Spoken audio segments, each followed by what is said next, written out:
porque nenhum de nós vive para si. Está na carta de Paulo aos Romanos, capítulo 14, versículo 7. A árvore que plantas produzirá não somente para a tua fome, mas para socorrer as necessidades de muitos. A luz que acendes clareará o caminho não apenas para os teus pés, mas igualmente para os viajores que seguem ao teu lado. Assim como o fio da água influencia a terra por onde tu passa, as tuas decisões inspiram as decisões alheias.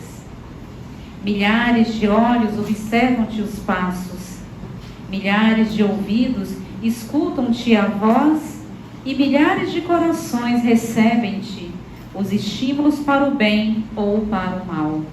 Ninguém vive para si, assevera-nos a divina mensagem. Queiramos ou não, é da lei que nossa existência pertença às necessidades que nos rodeiam. Vivemos para os nossos familiares, nossos amigos, nossos ideais. Ainda mesmo o usurário exclusivista, que se julga sem ninguém, está vivendo para o outro ou para as utilidades que restituirá às outras vidas, superiores ou inferiores, para as quais a morte lhe arrebatará o tesouro. Compreendendo semelhante realidade, observa o teu próprio caminho. Sentindo, pensas, pensando, realizas. E tudo aquilo que constitui tuas obras, as intenções, as palavras e os atos, representará a influência de tua alma, auxiliando-te a libertação para a glória da luz, ou agravando-te o cativeiro para o sofrimento nas sombras. Vigia, pois, o teu mundo íntimo, e faze o bem que puderes ainda hoje. Porquanto, segundo a sábia conceituação do apóstolo Paulo, ninguém vive para si. Agora nós vamos fechar os nossos olhos, acalmar as nossas mentes, os nossos corações e fazer 1 minuto de irradiação para a nossa cidade. Agora, com a proximidade do Carnaval, que é um período complicado na espiritualidade, nós vamos irradiar amor e paz para a nossa cidade durante 1 minuto.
Senhor Jesus, agradecemos imensamente a oportunidade de estarmos aqui essa noite, reunidos em seu nome.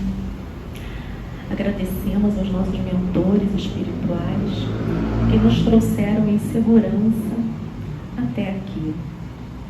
Agradecemos os mentores desta casa que prepararam essa ambiência de paz. E a todos os trabalhadores, encarnados e desencarnados, que estão trabalhando para que essa reunião aconteça em clima de paz. Pedimos, Senhor Jesus, que derrame sobre nós a sua luz, que as nossas mentes possam estar despertas, os nossos corações possam estar receptivos para a mensagem que aqui será passada. Senhor Jesus, envolva o nosso amigo expositor nas suas melhores vibrações, para que as suas palavras possam ser inspiradas diretamente pela espiritualidade superior.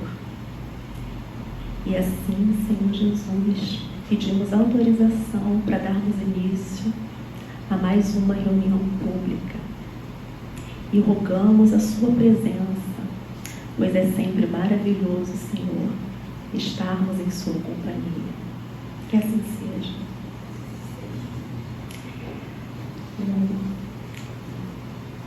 A palestra de hoje vai ser um tema bem interessante. Não seja solitário, seja solidário, com nosso amigo Calci. Já fez palestra aqui antes, né? E aí está de volta, seja bem-vindo.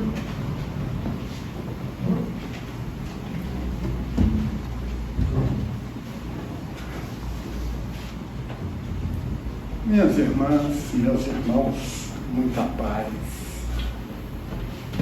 Que Jesus nos abençoe e nos ampare. Vocês observam como é bom a gente retornar à casa que nos abrigou na mocidade. Não faz muito tempo, tenho caridade para comigo. Reunimos aqui, nesta sala. E aí, um grupo de jovens empolgados com o descobrimento da doutrina espírita. E aí estudávamos Livro dos Espíritos. Muita pergunta, muito questionamento, muita discussão, que depois a gente resolvia lá no Bob's. Existe Bob's ainda? Está lá no mesmo lugar, no Largo Machado? Resolvíamos lá a discussão. Quem perdia pagava o sanduíche. Então é muito bom a gente retornar a esta casa. A história desta casa é interessante, porque o Seara Fraterna era ali na confluência da Rua das Laranjeiras com o viaduto da Pinheiro Machado. O terreno foi destruído por conta do viaduto, mas era uma casinha menor, toda a casa era menor do que esse salão aqui. Banheiro, tudo, era menor do que esse salão. E aí, com o crescimento das atividades, precisamos encontrar um outro ambiente. Final dos anos 60, todo mundo duro. Tudo funcionário público passando aperto. Eu gostaria de saber quando foi que funcionário público ficou folgado. Mas aí saiu uma promoção para um, o outro recebeu uma diferença que estava esperando há 20 anos, e o outro recebeu mais não sei o quê, o outro ganhou um pedacinho de uma herança que uma tia lá no Ceará deixou, e aí juntando um pouquinho de cada um, encontraram essa casa e adquiriram. Então, o nome desse pessoal, ninguém sabe, né? Não importa, a casa está aí, funcionando e reunindo pessoas em nome de Jesus, para a gente conversar a respeito. A doutrina espírita é assunto que não acaba mais. E eu achei muito interessante o tema. Não seja solitário, seja solidário. Vocês observem como a troca de uma letra faz uma diferença total e absoluta.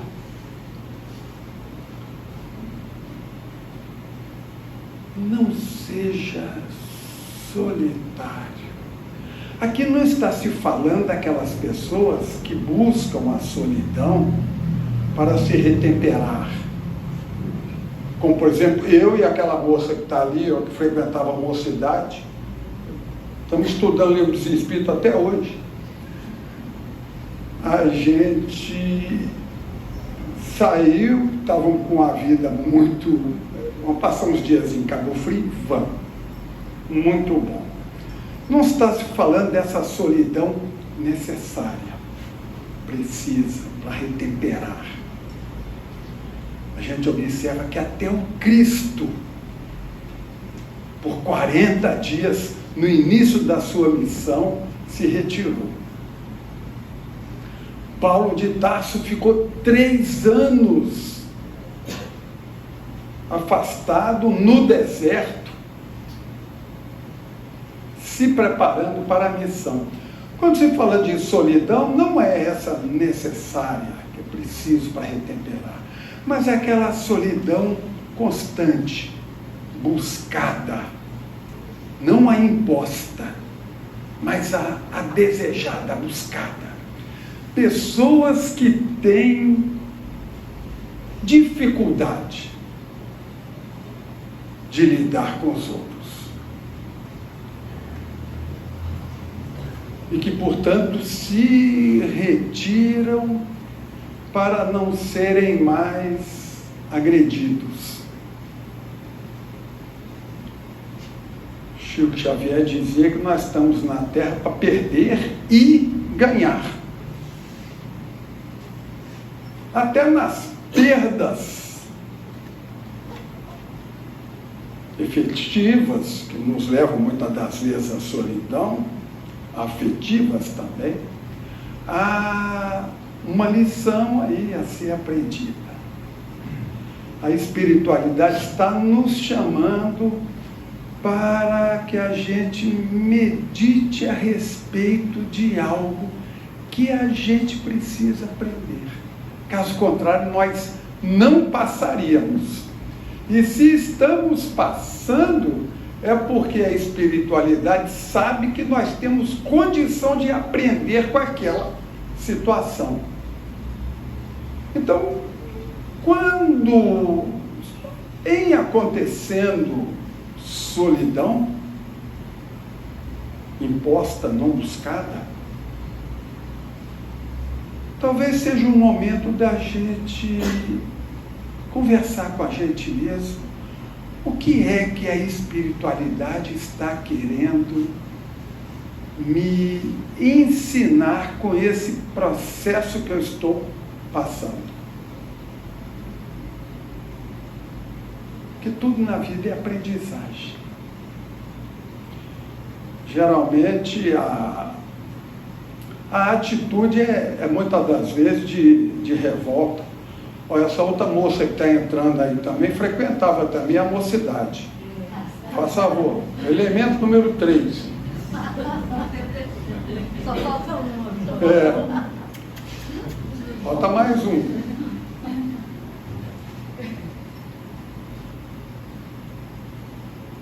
Se estamos passando por uma solidão não buscada, imposta, é porque a espiritualidade tem certeza de que nós temos possibilidade de retirar algo de bom, de aprendizado naquela situação. Caso contrário, nós não passaríamos. E é o que eu dizia. Às vezes, a reação da pessoa é de revolta, às vezes de depressão. A revolta é: eu devo ter jogado pedra na cruz, né? Eu devo ter salgado a Santa Ceia para estar passando por uma situação dessa. Não. É processo de aprendizado. Mas quando fala aqui em solidão, está se querendo falar daquela solidão buscada, de modo próprio. A pessoa deseja se afastar de tudo e de todos, e o que evidencia quase sempre um trauma, um drama, algo passado. André Luiz nos ensina que o autismo, o máximo da solidão, que é o autismo em mais alto grau, a pessoa não permite nem que ninguém o toque. é um processo de punição, autopunição muito grave, em que o espírito se impõe.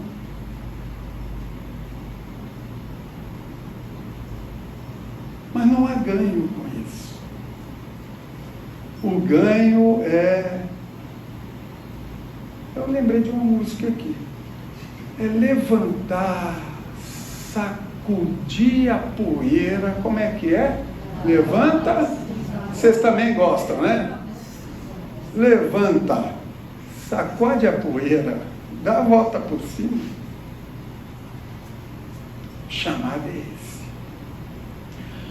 O Livro dos Espíritos, na terceira parte, especificamente, na lei de sociedade, na questão 770, Allan Kardec indaga o que pensar daquelas pessoas que buscam, desejam a solidão. Alguém tem algum parente assim? Porque geralmente tem sempre um parente ou um conhecido assim, né? Amigo, conhecido, né?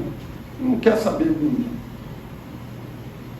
Nosso filho mais velho também era assim, 2 junto com ele era multidão. Era multidão, né? Sempre no canto, na dele, né? Sempre. Aí a vida vai ensinando, o cara está sociável hoje, Silvinha, você tem que ver, viu? Nossa, ele vai na praia, conversa com todo mundo, bate papo, aprendeu a vida, ensinou. A questão 770 do Livro dos Espíritos, Allan Kardec indaga: o que pensar dessas pessoas que buscam a solidão? A resposta é algo até impactante. Duplo egoísmo.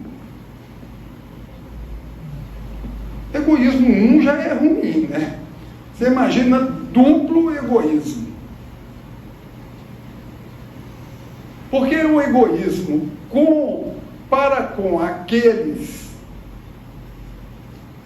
que a providência divina colocou ao seu lado, grupo familiar e tal, como é também um egoísmo para consigo mesmo. Porque a pessoa deixa de aprender.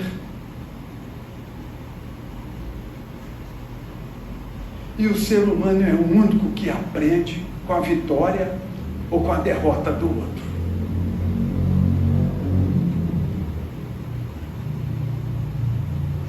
Idealiza a figura aí. Tá o cachorrinho pai e o cachorrinho filho. Bob pai e Bob filho. Então lá os 2 cachorrinhos. Passa o carro, o cachorro pai corre atrás do carro, é atropelado, morre. O cachorro filho não aprende. Quando chegar a vez dele, ele também vai correr atrás do carro. O ser humano é aquele que consegue observar a besteira ou a experiência exitosa do outro e dela tirar proveito para si e com isso evoluir sem precisar passar pela experiência pelo qual a pessoa passou. É por isso que é duplo egoísmo, porque ele prejudica, além de prejudicar as pessoas à sua volta, com as quais ele deveria conviver e contribuir, ele também está prejudicando a si. Duplo egoísmo. O natural é o ser humano ser solidário. Gente está buscando gente. Eu acho que é o Caetano Veloso que diz isso, né? Gente quer saber de gente. O interessante é que se a gente se debruçar em cima do que informam os sociólogos, os antropólogos, a turma que estuda essa questão do relacionamento humano, a gente vai encontrar informações interessantíssimas a respeito do o que é que causa a solidariedade. É algo inato, ou seja, a pessoa já nasce com aquilo, portanto, concessão divina, ou é algo adquirido? A pessoa observa que, se viver junto com o outro, ele aprende e ele evolui, ele não precisa passar pelos perrengues pelo qual o outro passou. É inato ou é adquirido? Há colocações interessantes a respeito desta questão. A solidariedade. Li algum tempo atrás um artigo em que a pessoa dizia que a solidariedade, vale dizer também, o amor fraterno. A solidariedade é uma forma de se expressar o amor. Nasceu da necessidade. E ele explicava por quê. Evidentemente é uma pessoa que não tem a conceituação espiritualista dentro da sua vivência. Então ele resume todo a sua tese em cima apenas da matéria. Ele diz: no tempo das cavernas, o frio e as condições inóspitas fizeram com que as pessoas se agrupassem. Daí nasceu a família, daí nasceu o conviver, daí nasceu a solidariedade, daí nasceu o amor. O frio aproximou as pessoas. As condições terríveis lá fora, eu não sei se vocês estão lembrados, mas naquele tempo era assim, ó. A mulher, por ter uma compleição mais fraca, ficava dentro da caverna. O homem saía, por ser mais forte, tinha mais possibilidade de êxito, ele saía para ir para o supermercado. Levava um cartão de crédito, que era um porrete desse tamanho. E ia enfrentar o bicho lá fora. Às vezes o bicho ganhava. Era o bicho que levava ele para a sua caverna. Acho que nasceu aí o dia da caça e do caçador, deve ter nascido mais ou menos nessa época.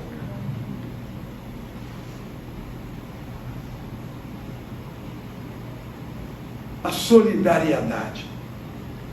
A mulher ficava dentro da gruta. E dentro da gruta, ela tinha que prestar atenção na cria, na entrada da caverna, em alguma outra situação, no animal. A mulher, segundo esses companheiros, a mulher desenvolveu uma visão periférica. O homem desenvolveu a visão objetiva, olho no bicho. Meninas, é por isso que quando está passando o Flamengo e River Plate, não tente discutir relação. Não tente falar nada, porque ele está de olho no bicho. O bicho chama Galvão Bueno. Está de olho. O homem desenvolveu a visão objetiva. É interessante. Você quer saber como é que foi o casamento? Pergunta para o homem, não. Se você perguntar para o homem, é bem capaz da gente dizer assim: acho que a noiva estava de branco. É tudo que a gente consegue observar. a mulher vai te dizer até o preço do sapato. Porque a noiva, quando agachou, quando ajoelhou, mostrou a sola do sapato, estava o preço lá que ela esqueceu de tirar. Ela vai te dizer o preço do sapato. Desenvolveu visão periférica. Ora, a união dessas duas situações é formidável. Uma visão objetiva, outra visão periférica. Bacana, espetacular, não tem melhor. Ajunta os dois absolutamente diferentes. O pessoal diz que a mulher veio de Vênus, né, e o homem veio de Marte. Duvido. Um veio de uma galáxia, o outro veio de outro universo.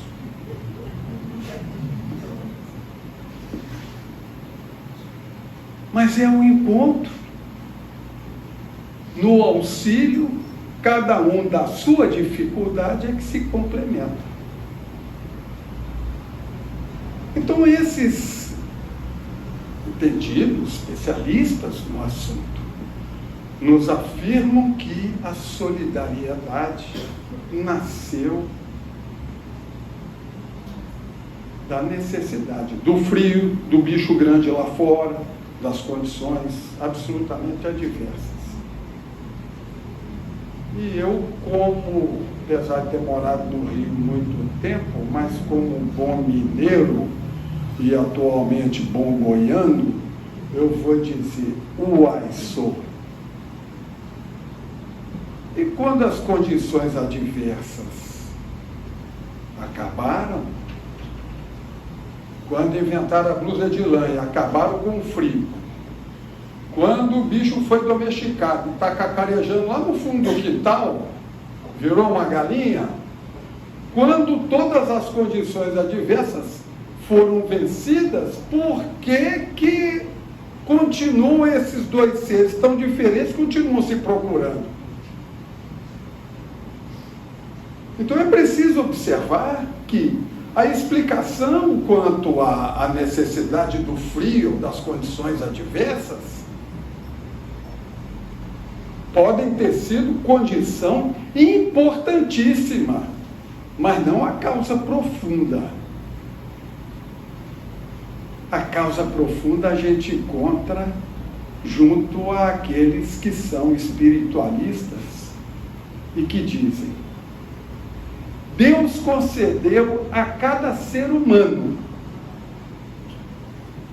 o sentimento de grey, de agrupamento.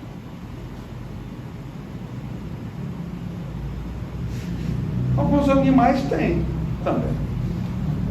Talvez um exercício para o futuro.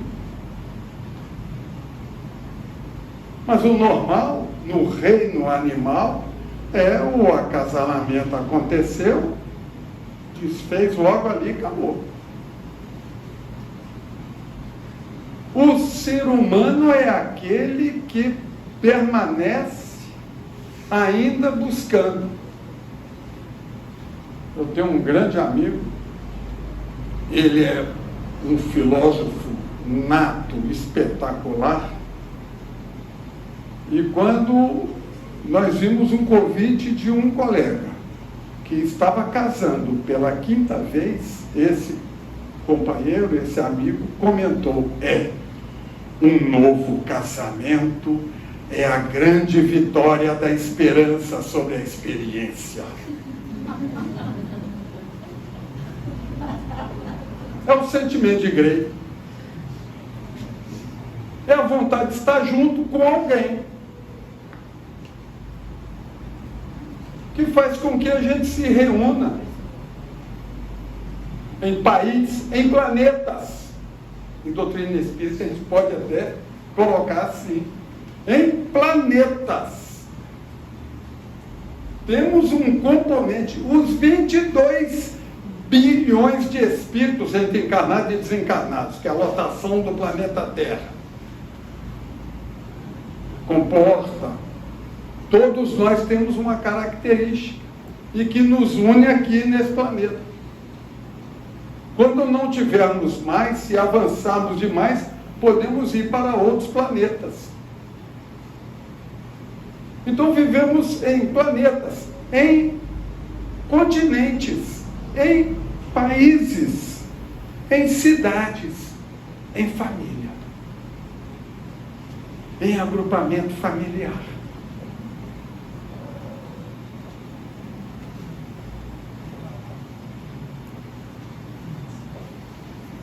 Observem que é exatamente na família a grande oportunidade que nós temos de exercer a solidariedade. Está ali na família representada um pouquinho daquilo de que nós necessitamos para o nosso processo evolutivo.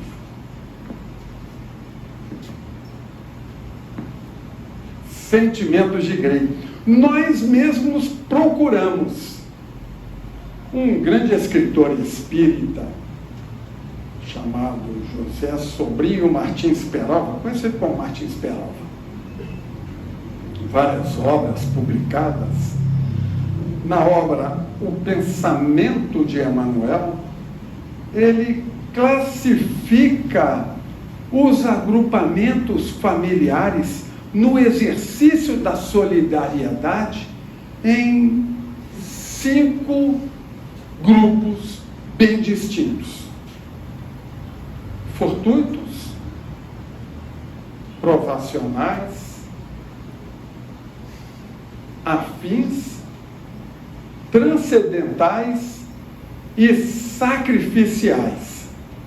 A gente fala em sacrifício, a gente quase que lê na mente: essa é a minha. Eu me sacrifico. Vamos lá, a gente vai ver essa classificação. Dos 5 tipos propostos de grupos familiares aqui na Terra, dos 5, 4 são a nossa busca de complementariedade da nossa personalidade. A necessidade faz com que a gente se procure. Eu e a Virgínia temos uma grande amiga em Vila Velha, ela é muito engraçada. Já teve aí, sei lá, uns 8 ou 9, acho que no 8º eu parei de contar, relacionamentos, né? E um dia ela lamentando com a gente, ela falou: não, mas os homens são todos iguais. Eu falei: não, você é que procura sempre o mesmo tipo. E é mesmo. Interessante. Ah, estou com um novo namorado. A gente já sabe mais ou menos como é que a pessoa é. A necessidade dela vai atrás daquele tipo. Para ela, todos são iguais, porque ela sempre procura aquele mesmo. Fez com dar uma volta no Japão, vai passear no Japão, né? Tem uma turma boa lá e tal. Não, ela escolhe sempre o mesmo. E o interessante é que até fisicamente, você não precisa nem trocar o retrato do clube, porque até a fisionomia é parecida. Um mais moreninho, outro mais branquinho, mas o tipo é sempre o mesmo. Interessante. No planeta Terra, dentro da família, em que nós somos convidados, chamados, ou talvez constrangidos, a conviver, para que a gente possa aprender com os demais aquilo de que nós necessitamos. Agora, dos 5 tipos, 4 têm ascendente espiritual. É a busca espiritual, é a necessidade espiritual da pessoa. 1 não, diz respeito apenas e tão somente à necessidade material, física, do momento? Sim. Dou um exemplo. O rapaz está passeando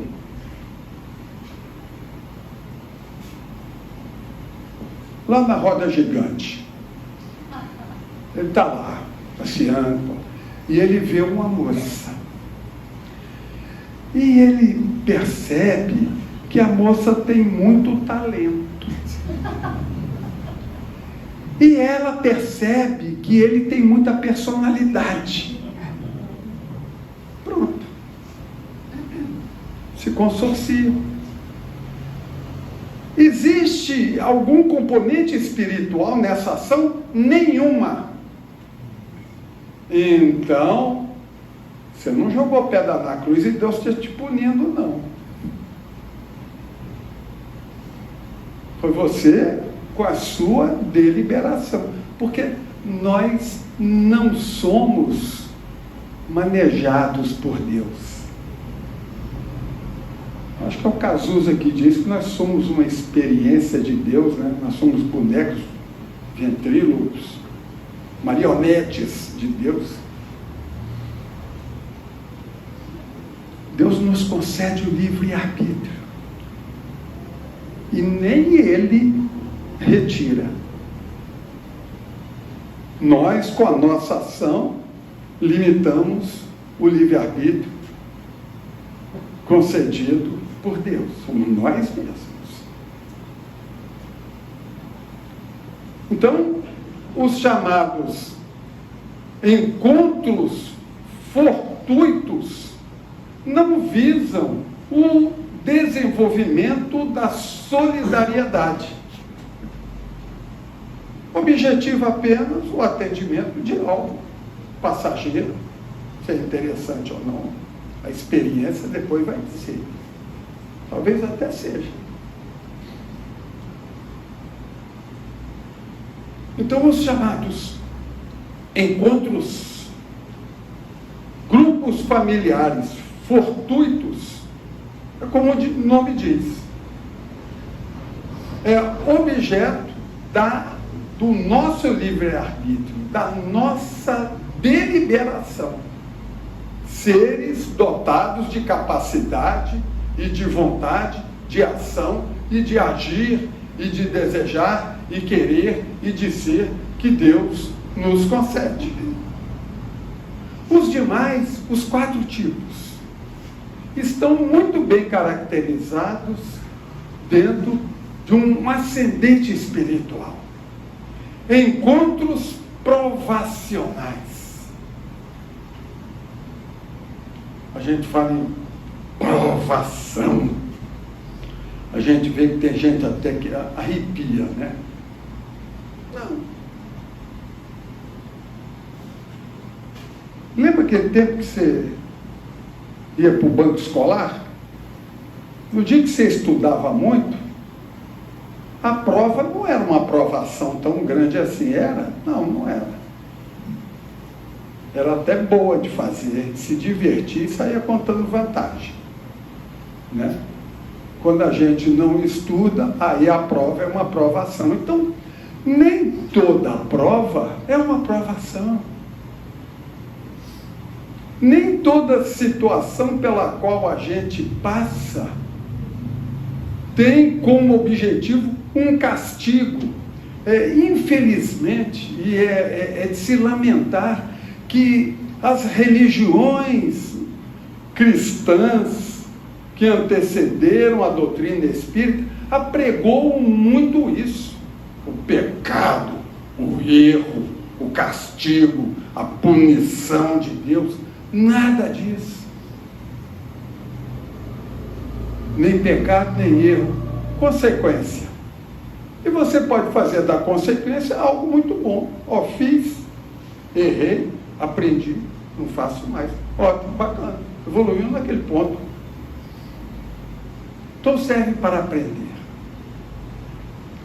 Os encontros provacionais, portanto, nem sempre são de sofrimento. Ah, já sei. Então, uma família em estado provacional é aquela família que vem brigando de manhã, de tarde, de noite, de madrugada, não é?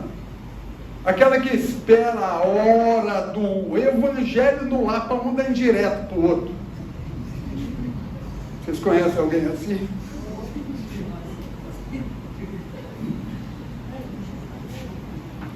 Ah, hoje eu vou ler essa página aqui, ele vai ver só.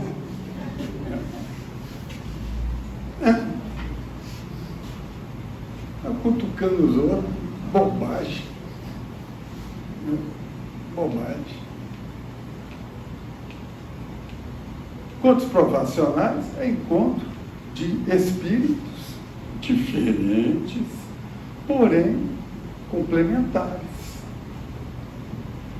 Vamos aprender uns com os outros.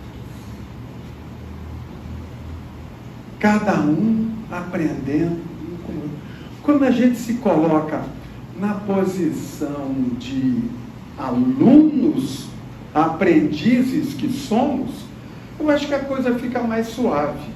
O chato ruim é quando a gente exerce o papel de o dono da verdade, o pai da matéria, né? Aí é ruim, porque a gente não quer largar esse pedestal. Quem já teve filho adolescente sabe muito bem do que eu estou falando.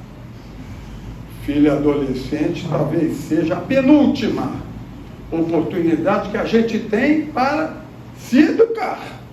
Não é educar ele, não. É a gente. Eu disse a penúltima porque a última talvez seja a velhice. Que é a oportunidade que a gente deve aprender a ter paciência com a gente mesmo. Grupos familiares provacionais. Grupos familiares transcendentais. Aqueles espíritos que vêm para um grande objetivo, para realizar um objetivo, talvez para a família, talvez para a sociedade, talvez para o país, talvez para o planeta. Transcendem. Os grupos familiares afins são aqueles da propaganda de margarina. Happy Day, família feliz, mesa farta, todo mundo alegre, todo mundo sorrindo, todo mundo feliz, todo mundo bem vestido, né? Mostra que tem sucesso profissional, tal, né? Eu fico procurando um defeito e não acho. Para o filme, aumento a tela para ver até a unha do dedo mindinho está pintada bacana. Perfeito.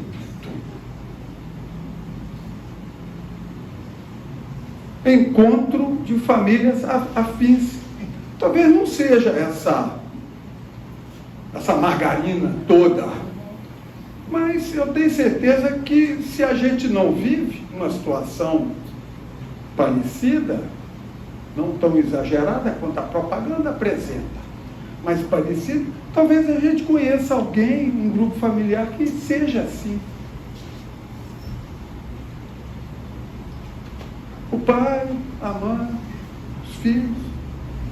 O probleminha que eu estou lá dá sabor. Porque senão fica sem graça. Vocês já viram que, acho que é na Suíça, né? Um índice altíssimo de suicídio, sabe por quê? Porque eles não têm problema. Estão aborrecidos da vida porque não tem problema. É um índice altíssimo. Qual é o sentido da vida? Nenhum. Talvez aqui a gente, ao vencer um probleminha, dá uma alegria, não dá? Dá. Satisfação íntima. Grupo familiar afim. Grupo familiar sacrificial. Ah, esse é o meu. Porque eu me sacrifico tanto por aquela família. A palavra sacrifício vem do latim, sacre ofício. O ofício das coisas sagradas. Quando você torna a mínima coisa que você faça como sagrado, está aí o sacrifício. Não é a gente reclamar por aquilo que tem que fazer, não. Sacre ofício, tornar as coisas sagradas. Eu ouvi um depoimento de uma pessoa à beira da desencarnação, com efizema pulmonar gravíssimo, já com balão de oxigênio, mas não adiantava, porque o pulmão não conseguia absorver o oxigênio. Do jeito que entrava, saía sem que o corpo pudesse absorver isso. Então, uma agonia danada. E perguntaram para ele o que era felicidade, e ele disse: felicidade é respirar. Tem alguém que falta de ar aí? Não. Quando a gente torna sagrado o mínimo, a gente deixa de se rebelar e a gente passa a agradecer. Obrigado, porque eu estou respirando. E é fantástico.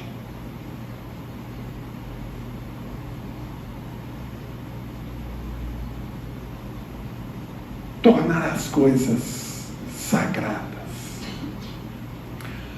Há um livro, Renúncia,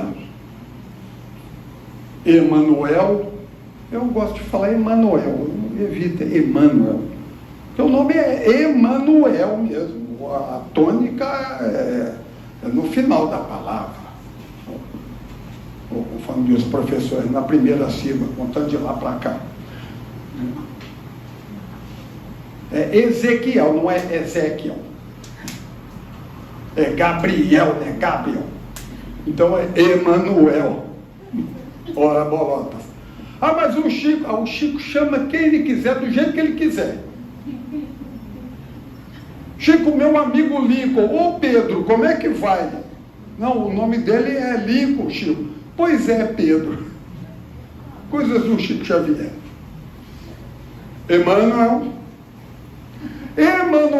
no livro, autor espiritual do livro Renúncia, conta uma história de sacrifício extraordinária e de um espírito que já vivia em um dos planetas de Sírius, a estrela mais brilhante, estou falando de planeta, estrela mais brilhante do nosso céu. Acabou de ler agora? Não, estou dizendo que ela que me deu esse livro quando lançou, em 1938.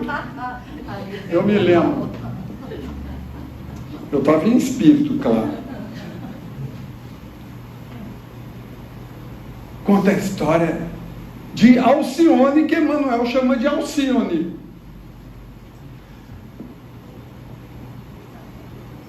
Ela pede em um dos planetas de Sírio, espírito que já tinha adquirido a capacidade, já tinha se depurado para morar em um dos planetas de Sírios. E ela pede para vir à Terra. Era um espírito feminino. Adivinhem por quê?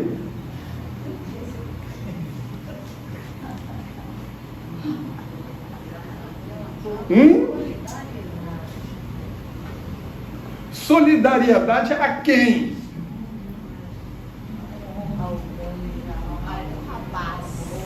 Ao amado.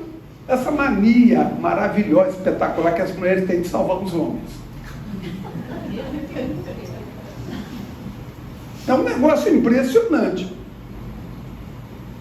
Emmanuel, Públio Lentulus, senador, desencarna. Vai para onde?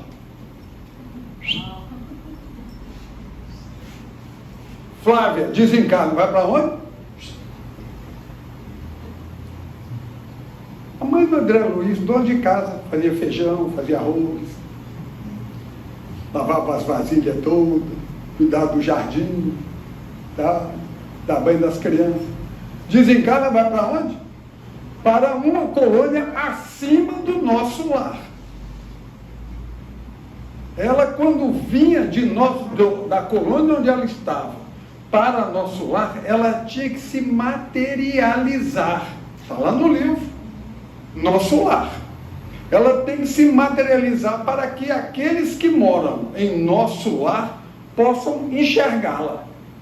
Porque a dimensão que ela vive fugia da capacidade visual dos espíritos em nosso lar. Ela tinha que materializar. Mãe do André Luiz, dona de casa, desencarna, vai para uma colônia acima de nosso lar. André Luiz desencarna, vai para onde?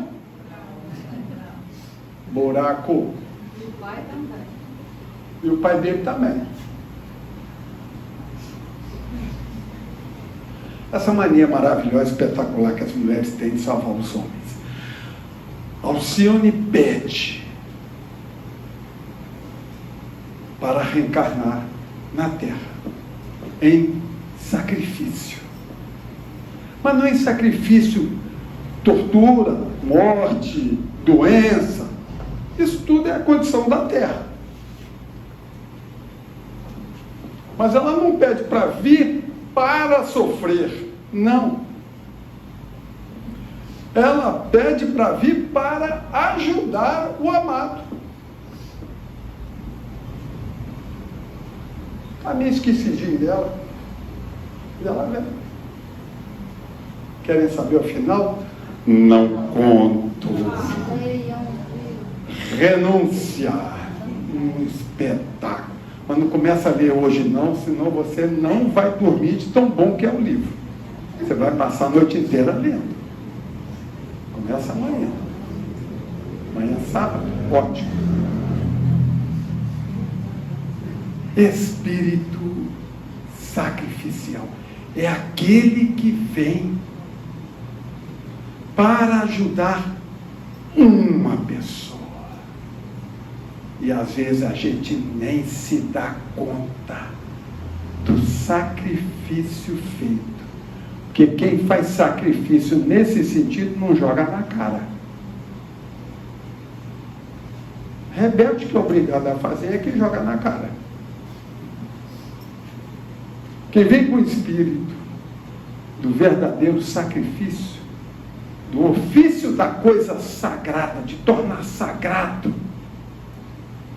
vem para auxiliar, dar o impulso necessário para que a pessoa consiga retomar o seu equilíbrio espiritual, se reerguer, dando-lhe a mão a levantar. Reerguer, colocar de pé. Porque essa é a posição do ser humano.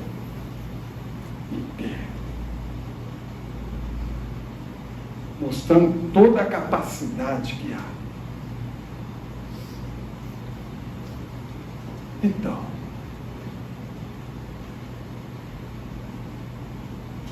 há algum tempo, já faz algum tempo,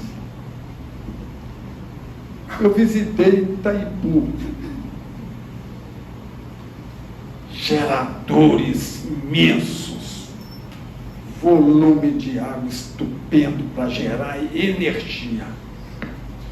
E essa energia precisava de fio de transmissão. Sem o fio de transmissão, aquela energia fica perdida. Precisa de fio. Mas precisa de transformador também.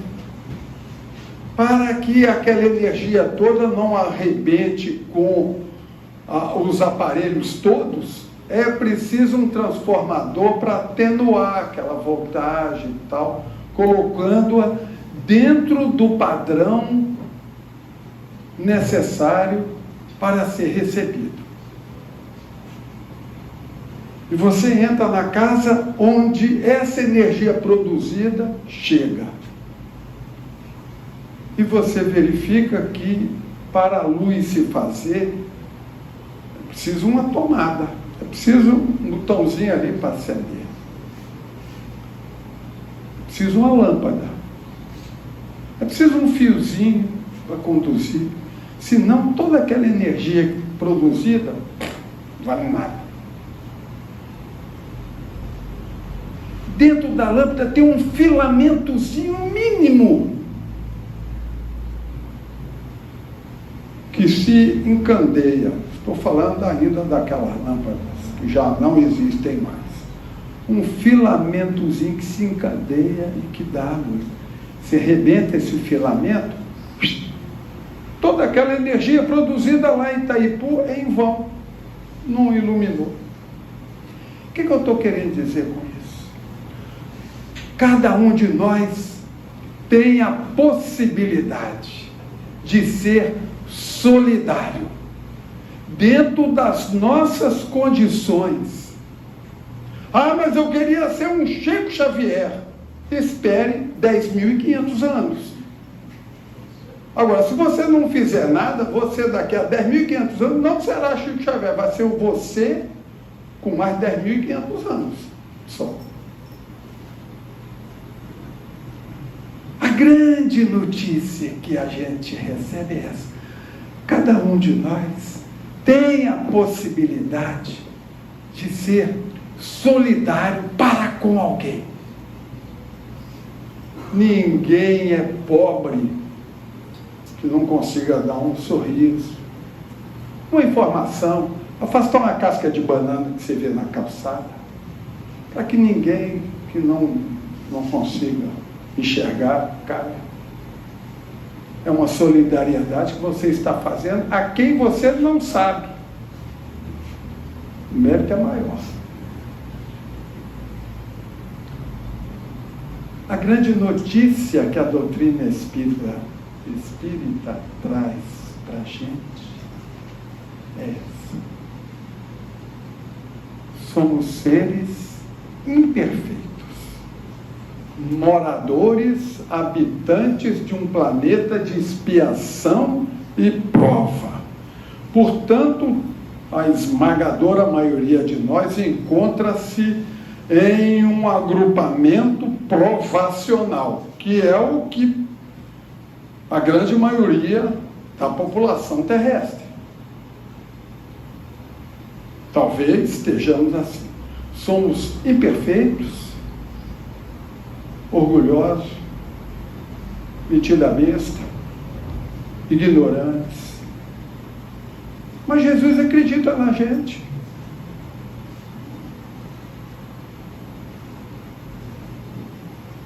Jesus chamou quem para ser o maior divulgador do cristianismo? O maior assassino de todos os tempos dos cristãos. Foi Paulo de Tarso quem iniciou a perseguição aos cristãos, que durou 313 anos. Começou com Paulo de Tarso. Acabou quando Constantino assume como imperador e acaba com a perseguição aos cristãos. 300 anos de perseguição, iniciada por Paulo de Tarso. É esse homem, pretensioso, vaidoso, arrogante, assassino, foi quem Jesus convidou para ser o maior divulgador do cristianismo. Se hoje nós estamos reunidos aqui, se hoje os nossos irmãos católicos, os nossos queridos irmãos evangélicos estão reunidos nas suas instituições, nós devemos todos agradecer a Paulo de Tarso, que divulgou o cristianismo, tirando da Palestina e jogando para o mundo grego e chegou até a gente. Um assassino é a quem Jesus chama. Cada um de nós detém a possibilidade de fazer o bem, de sermos solidários com todos aqueles com quem nós lidamos. sem maiores, sem grandes esforços. Joana de Ângeles diz que quem faz o que pode faz o máximo. Olha que legal.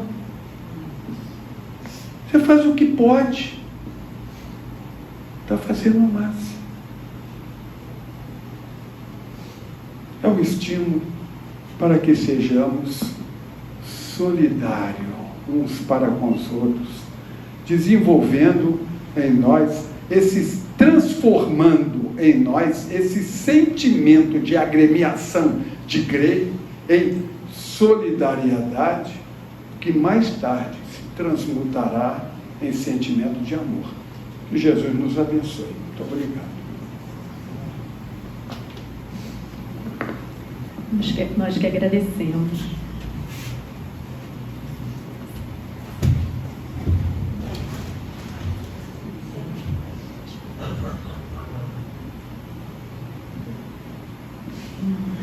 Na nossa casa vai dar as boas-vindas para quem está vindo pela primeira vez, o Eduardo, bem-vindo.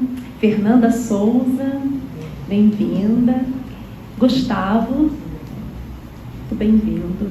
Juliana, bem-vinda. Egídia, bem-vinda. Bastante gente nova hoje. Luciana, bem-vinda, querida. Guarani, bem-vindo. Fernanda Mata, bem-vinda. E o Caio, deve estar na outra sala.